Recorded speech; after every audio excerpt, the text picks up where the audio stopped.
Hi y'all, welcome to my channel. There were 6 people where I worked who had very headstrong teens they were dealing with at the same time I did. So today I'm going to share 6 tips for keeping your sanity and your relationship with your child. If this experience makes you feel like you're on a train or a roller coaster in the dark and there's no light ahead of you, I can promise you that there is light. You will survive. And as they get closer to adulthood, that light gets brighter. So it's a good thing. Stick around, because at the end, I'll share a mindset that made all the difference for me and my husband, and I think it will for you too.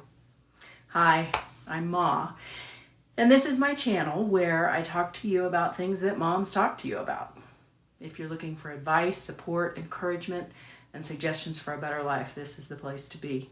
I'm not a therapist. I am not a doctor. I am just a mom who has been there, lived through it, and has the t-shirt to prove it. I've come out the other side, and you will too. If you like what you hear, please like and subscribe. It would mean a lot to me. And give me a comment or two about the kinds of things you'd like to hear. I'd really like to focus on things that you would like to hear me say. Okay, let's get into it. Number 1, you have to have a basic understanding of what's going on in a teen's life during this time. They are going through so many physical, emotional, chemical, those pesky hormones, changes right now that they can't keep up. Did you know that a teenager grows as fast as a toddler? So think about how crazy toddlerhood was. And it's even crazier to think of that in this huge body in front of you. So take a moment, take a deep breath, and realize that this is the time in their life when they are searching for an identity. However those days seem to you, they may seem like wild roller coaster rides. You have got to slow down, keep your eyes focused on the future. The ride will end. You will come out the other side, hopefully with a lot of stories to laugh about together.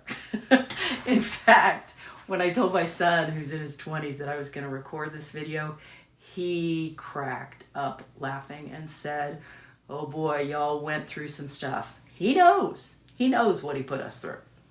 Okay, so that's number 1. Number 2, remember, 2 ears, 1 mouth.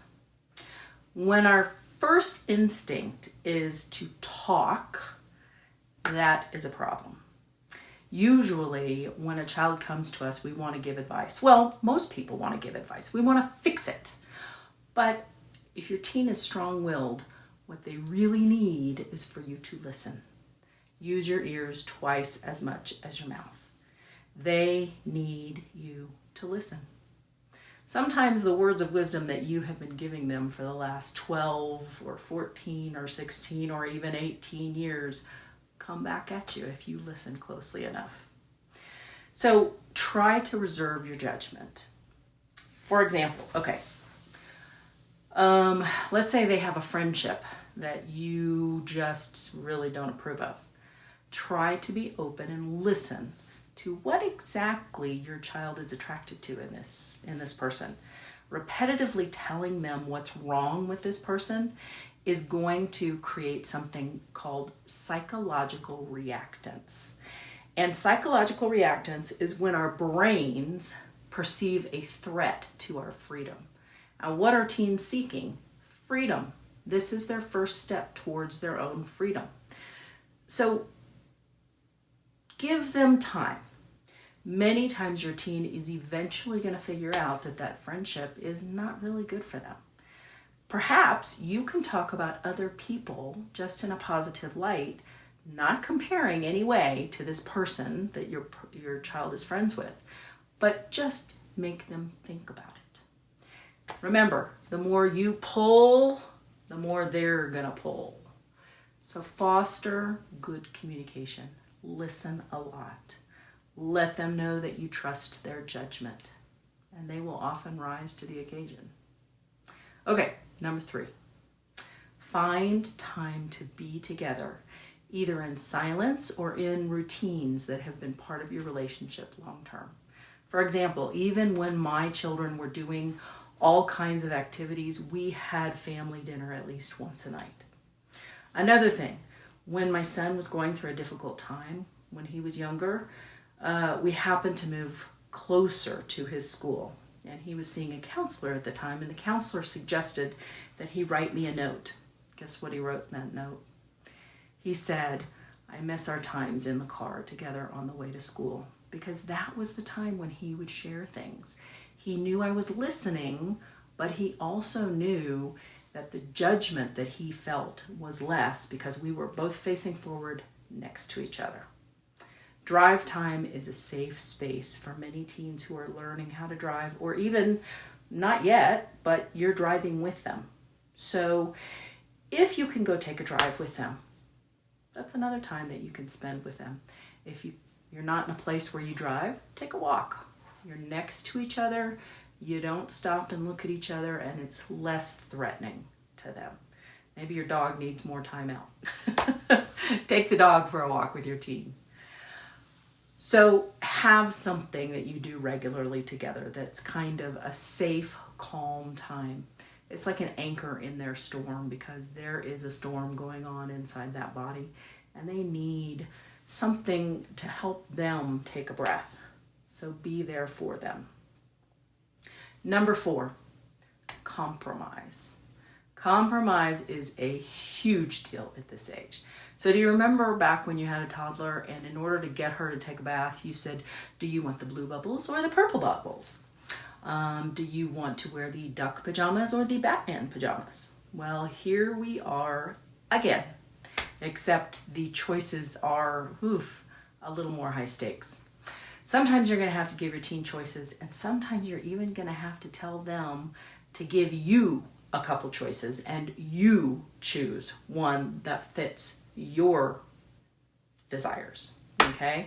So, for example, let's say you have a non-negotiable that the bathroom has to be cleaned before they take the car keys. Well, you can tell them, give me some choices. What nights do you have available? And I'll tell you what night I want you to clean the bathroom. Or you could come to them and say, hey, I know you're planning this on Friday night. You know you have to clean the bathroom. So what night are you going to choose to do it? And sometimes it's even okay to give in on those little things. Maybe they've got a really busy week at work and at school and activities. You could actually let them have the car keys without having them clean the bathroom if they make a future promise to do it, and they show you that you can trust them to make good on that future promise. I promise there have never been any long-term consequences from not doing a chore like cleaning the bathroom on time. So remember that the approaches that you take may have to be tweaked. Every day is a brand new one with your teen. So what worked yesterday may not work today, just like when they were little. Okay, 5th, stay true to your core values while allowing other things to kind of be flexible. So for example, religion has never really been a core value in our family. We do have some shared beliefs that we have shared with our children over the years, but never a regular church attendance. When our youngest son was a preteen teen, he became very, very interested in Christianity. And we let him know that even though that wasn't our path, we would support him if that was what he chose. Turned out it was not his path either, but not because we fought against it. It was for a variety of his own reasons. Our core value, my husband's core value and my core value, was to love our child, whoever he is. So we stayed true to that. So figure out what is the core value you're trying to stay true to. Perhaps there are mistakes that you made as a young adult that you want to spare your child. So when you're thinking about this, I want you to realize 2 things. Number 1, did you make the mistake? And if you did you turn out okay anyway? And number 2, people of all ages frequently need to make their own mistakes. In fact, sometimes I think the universe has to hit me over the head with something before I really learned my lesson. I'm that headstrong. So headstrong teens will rarely ever see you laying down the law as supportive and helpful. Yes, sometimes you have to do it, but unless there is if there's no other way but to do it, go ahead and do it. But if there's another way to do it, I would say avoid laying down the law as much as possible. Okay, so thanks for sticking around all the way to the end. Here is the mindset that I alluded to at the beginning that I think really got us through those difficult years with our son. And the mindset is, what do you want for your child? Think about that. And I don't mean specifics like a job or a spouse. I mean in generalities. If you boil it down to the basics, I think most of us want three things. We want them to be happy, we want them to be healthy, and we want them to be self-sufficient.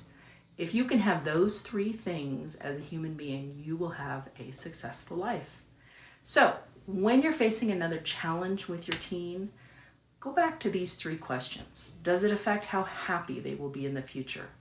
Will this affect their health? And if so, do we have time to correct it? And can I give them space here to become more self-sufficient? Answering those questions are going to help you focus on what's important, on the important part of whatever you're dealing with at the time, and to help them to develop into the great human that you know they can be. So thanks for letting me share my journey with you. Parenting a teen who is really headstrong can feel like a wild roller coaster ride, sometimes on one you didn't really choose. So make sure you have that seatbelt strapped tightly, but make sure that you have a hand free to grab a hold of your teen's hand when they need it or when you need it, because you both will. Now, always remember, advice is worth what you pay for it, and mine is always free. But always know I'm here if you want to hear some encouragement, some words of wisdom, more like experience. Love you. Have a great day.